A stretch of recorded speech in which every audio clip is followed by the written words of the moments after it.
All right, in our next game, we have Ivan Shaparinov versus Magnus Carlsen from the 2005 Week on Z tournament. And of course, back then, Magnus was not the greatest chess player of all time. Both these guys were lower-rated grandmasters. In the game, Ivan opens 1e4, best by test. And from there, as usual, we get the Sveshnikov Sicilian on the board. Gonna blitz through these moves. You've seen them before. e5 on the board, the Sveshnikov, then knight b5, and finally d6. Now, as in the last game here, white goes bishop g5, putting pressure on that knight on the f6 square. Here, black goes a6 and then b5, knocking back the knight. And once again, we're going to see one more game with this line. Bishop takes f6, giving black those double pawns on the f-file. Then white jumps in with the knight to the d5 square, knight d5 on the board. Now, Magnus Carlsen here really loves the move bishop g7. Again, f5 is probably the most popular option, but Magnus sticking to his guns even back then. Bishop g7 on the board. And now here in the last game, we saw white go c3, trying to bring that knight back into the middle of the board with knight c2, then knight d3. Here white goes for the main line, starting with bishop d3. Of course, the idea of this move is to stop f5 from black and set up short castles on the king side as quickly as possible. So overall, a very safe, solid, and sound idea for white. Now, of course, when black can't go f5, black is going to go knight to e7 in the Sveshnikov. That is what Magnus Carlsen does here, knight e7 on the board. Now, of course, black's threat is knight takes d5. For example, if here Ivan goes short castles, that is going to be a big mistake. Here, black's idea is simply taking on the d5 square, knight takes e5, then e takes, and finally the move f5. And now here, black is threatening e4 in a lot of lines. His plan is pretty simple, just short castles, perhaps rook to e8, then e4, and he's going to have a great game. So, obviously, short castle's not the move for white. Here, white takes on e7, knight takes e7 on the board, then black takes back. And now we're really getting to the big branching point of this variation with bishop d3 in response to bishop g7 from black. So here, white has a few different options. The most natural option probably going to be short castles on the king side. Nothing wrong with that. Instead here, Ivan goes for a different idea, starting with the move c4. So expanding on the queen side, putting pressure on those pawns on b5 and a6. Now, this idea of c4 is common in the positional line where black goes knight d5 before taking on the f6 square with the bishop on g5. In that line, of course, black does not have double pawns on the f-file. And in that line, black can go b4, try to lock down the queen side. However, here in this position after c4, things are completely different. Here, black actually needs to ignore the queen side altogether and just get on with his play on the king side. But real fast, I do want to show you here, for example, if black takes on c4, that is a massive mistake. White takes back, knight takes c4. The knight is going to the e3 square, and overall, white has a lot of pressure in the center and on the queen side. And the alternative b4 is also not very good. Again, that helps white with his idea. Knight c2. Now that pawn on b5 or b4 is being targeted. If black defends it, white can always retarget it again with the move a3. Overall, this just helps white out a ton. So, if that's not viable, what is black supposed to do here? Well, again, he has to ignore the threat of c takes b5 and just go for it on the queen side with the move f5. Now, this is a very typical move in the Sveshnikov Sicilian for black. Obviously, black's idea is he's trying to deflect that white pawn off the e4 square. If white does take on f5, that would be an absolute disaster for white here. And real fast, I'll show you why. Here, if white does take on f5, e takes f5, then black can go e4, and suddenly you have the double attack on the bishop on the d3 square, and of course that bishop on g7 slicing down to b2. If black takes on b2, that will fork the knight on a3 and the rook on the a1 square, so overall, this would be a complete disaster for white, so e takes f5 is not a good move. Instead, if white takes on the b5 square, c takes b5, then here, black has a very key idea, very thematic. You just need to know this idea for black if you want to play this variation like Magnus Carlsen. Here, the key move for black, this is a very aesthetically pleasing move, is actually d5. Now, white can tick the pawn either way, either on d5 or on f5, but no matter what white does, black is going to go e4 next. And if white does nothing, something like f takes e4 is going to happen. So, for example, white takes on d5, e4 is the move. If white takes on the f5 square, e4 is the move once again. Although the computer does like queen b4 first a little bit better, but again, e4 is the move. And if white does nothing, let's say short castles, then f takes e4 is the move. No matter what, black is getting a pawn on that e4 square, and that is going to cause white all sorts of problems here. So yes, white can win that pawn on b5, but it is definitely not worth it yet. Now, instead, white simply castles. Nothing wrong with that per se. Black does the same, short castles on the king side. And here, once again, white has a big choice. What the heck do you do here? Again, we saw c takes b5, not a great idea. Instead, e takes f5 isn't very good either. e4 comes, and then the bishop again, slicing down on that b2 pawn. So with that being said, what should white do? Well, the computer loves the idea of queen to h5. You've seen this idea before in the Sveshnikov in this series, and the idea is twofold. First of all, the queen's putting pressure on the f5 point and h7, and the queen also does help with the defense of the white king in certain lines. For example, if the queen goes to h5, then queen g5 ideas from black aren't going to be possible here. Now, unfortunately, Ivan did not see all of this. In the game, he goes c takes b5, and this basically triggers Magnus Carlsen to immediately play the move d5, breaking in the center. And again, the ideas are the same. No matter what, Magnus is going to get a pawn on the e4 square, hitting that bishop on d3. And from there, it's going to be just an incredibly dangerous game for white. So in the game, white takes on d5, e takes d5. Then e4 from black, opening up that bishop, hitting the b2 pawn. Now here, if white does retreat the bishop, say to c2 or e2, that's going to be very, very passive. Instead, white finds a much better idea, queen to e2. So this does two things. First of all, it does defend the bishop on d3. Of course, e takes d3 not possible, as then the queen on e7 hangs.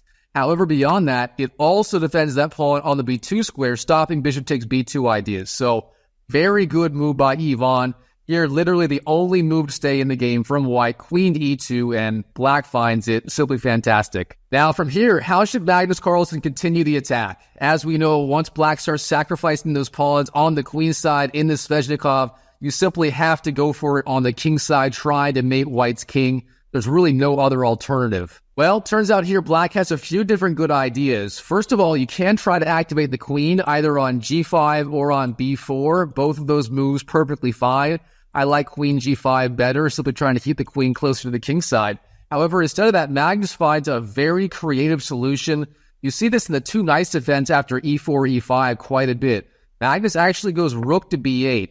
The idea is he wants to lift the rook on the third rank to the b6 square, then go rook to g6, or perhaps rook to h6 later. So let's see how the idea plays out. Here, white goes rook b1, defending that pawn on the b2 square, so now the queen can move if it needs to. Not a bad idea at all. And then Magnus showing his idea, rook b6.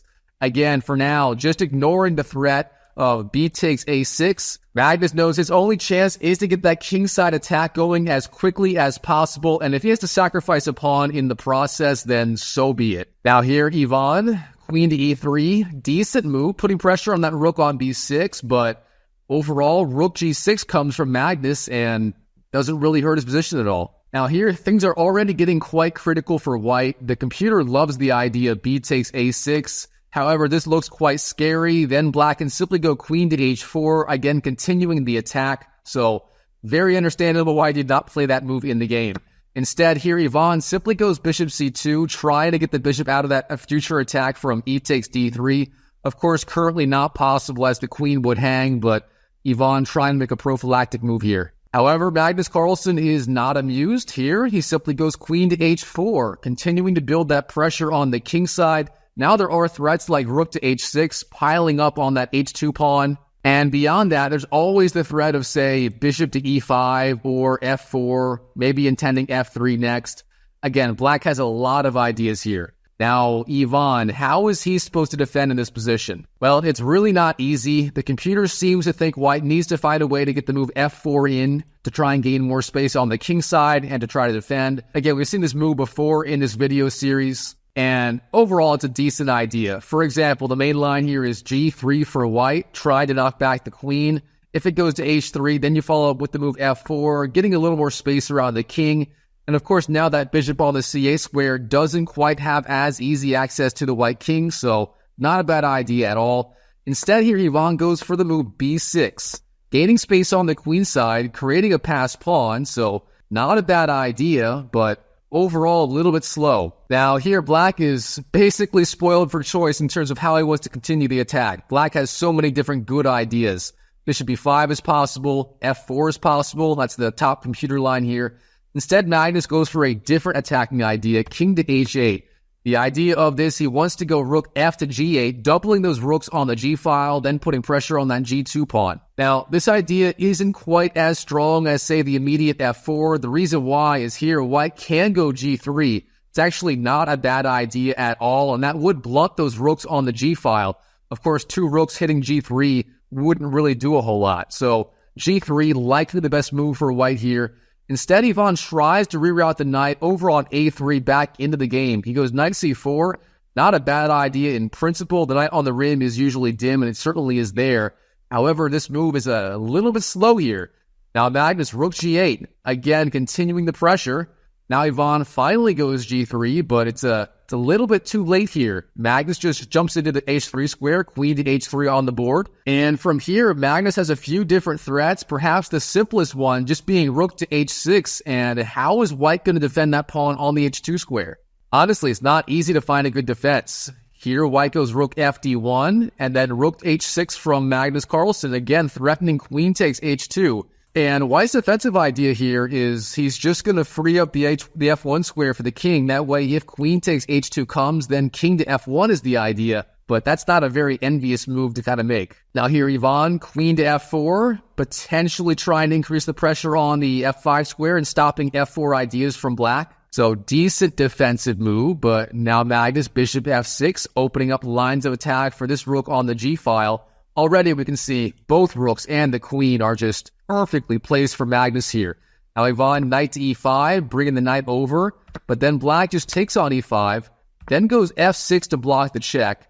Instead, rook g7 was technically possible, but it's not a move you want to make. Then the rook will be pinned to the king, and beyond that, queen to e8 ideas are always possible. So f6, by far the best idea here for black, drives the queen back to the f4 square. Then Magnus goes rook g4, putting pressure on the queen. Ivan responds queen c7, pressured the bishop. Magnus retreats the rook, rook g8. Both sides doing a little bit of a dance here, and it finally ends here. Rook e1 from Ivan. And during this whole time, Magnus had the option of going queen takes h2 literally whenever he wanted to. He finally decides this is the right time to take the pawn. Queen takes h2 on the board, then king f1. Now Magnus finds a way to win yet another pawn. That is the sequence queen h1, forcing king to e2, then queen f3, forcing king d2, then finally queen takes f2. So now we can see the king side for white is just completely falling apart. These rooks are going to come into the game at some point, and black's going to have this giant mass of pawns in the center and the king side, and things are not looking good for Ivan here in this game. All right, from here, the computer likes king to c3, but that is not a very good move to make. Then black just responds rook takes g3, and it's not looking good.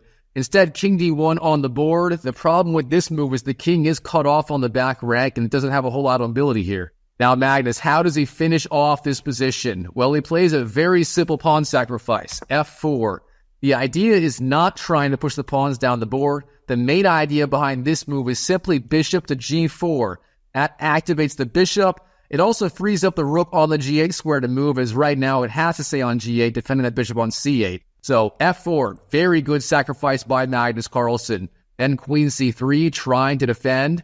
Here black just takes on the g3 square, f takes g3, and now even that pawn, being supported by the rook on the g8 square, that pawn is now a threat. Now Ivan takes the pawn on the e4 square, bishop takes e4, but his king is not long for this world. Here Magnus, bishop g4 check, forcing the king to the c1 square. Of course, the queen has all these squares on the second rank cut off.